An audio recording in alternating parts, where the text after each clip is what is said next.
Hey, everybody, it's Coach Will Lane, and this is another great day for you to be great. Don't you agree? Yeah, that's the truth about you. And this is day number 5 of our 21-day forgiveness challenge. We're rocking, y'all. We're rolling in this thing. We're being set free. We are living our best life because guess what? The only way that you can live your best life is to be free, to be anxiety free, to decrease all anger, resentment, to get rid of all of that stuff, man. And that's what this challenge is all about. So I'm going to see you on the other side. If you're ready, you know I'm ready. Let's go.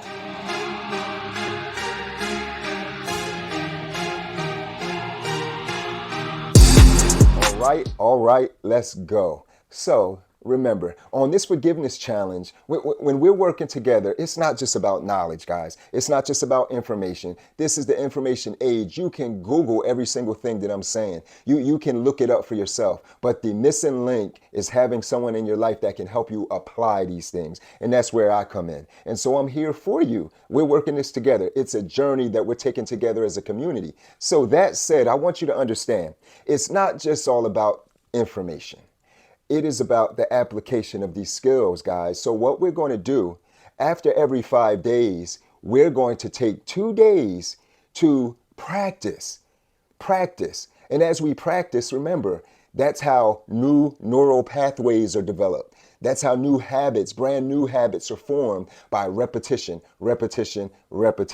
So the skills that we learn throughout this first week, that's what we're going to be practicing for the next 2 days. So what I'm going to do is I just want to spark you. I want to give you a quick jolt and some empowerment so that you can practice the things that you've been learning over these next 2 days. And then when we come back, we're going to hit week 2 hard. Are you ready?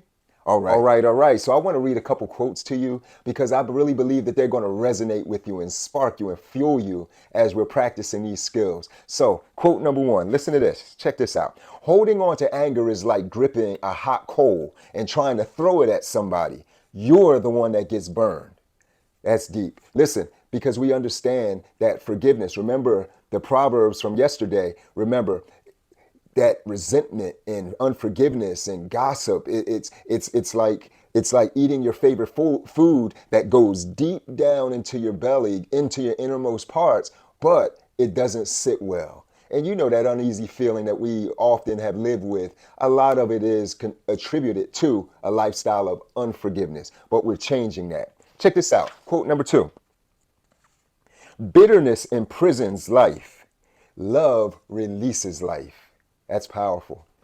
Love, having an attitude of love, of understanding people, understanding how people work, to me is interesting, but it also pays off for you because if you know what is making a person work, what is the cause for a person's actions, it really does open the door for empathy and compassion and understanding. It doesn't condone what the person does, but it lets you off the hook and it frees your heart up. Is that good? All right. Last quote for today. Check this out. Forgive others not because they deserve forgiveness, but because you deserve peace. And that's what this challenge is all about. Live your best life. Your best life is a blessed life. That blessed life is a life of peace, a life of harmony, a life of joy and happiness, freedom, liberation. That's what God created you for. And I'm just on his team helping you achieve that. Is that okay? All right. So ending out, I want to give you your day 5 tip, your day 5 assignment. I want to teach you a new tool. Some of you may be familiar, but this is the cognitive behavioral therapy, C.B.T. tool called the STOPP technique. Yes, it's really important that you get this because the STOPP technique is a tool that actually enables you to freeze time, to pause the moment so that you can consciously choose the right tool to use in that scenario or in that situation. So here's the CBT stop technique. The S stands for stop. And so no matter what the situation is, let's just say if someone engages you, you stop, pause, take a minute, just take a breath. Give yourself a chance to breathe before you respond in a way that you will regret later, before you respond in a way that is resentful or bitter or angry. So the S stands for stop. Once you stop, the T stands for take a breath. Just give yourself a minute, take a breath. The O stands for observe. So observe your situation, observe what's going on. Just take a quick second. It doesn't take a long time. Just take a quick second to observe what's going on in you. What are your thoughts? What are your feelings, your emotions? What is your perspective of what is happening to you? In a second, in a heartbeat, you can take the time to consciously observe what's going on in your situation. The P stands for pull back. Pull back. Or for my media people, pan back. So what you want to do when you're observing how you're feeling, after you observe your thoughts, you observe how you're seeing the situation. Now pan back. Because as you pan back, now you can get a more aerial view. And in therapy, we call that like a helicopter view, where you're looking at the overall situation. And so this is where discretion comes in. Because when you look at it from a helicopter perspective, now, even though you're feeling emotions, you can make a wise choice to how your response is going to affect the person, yourself, people around you.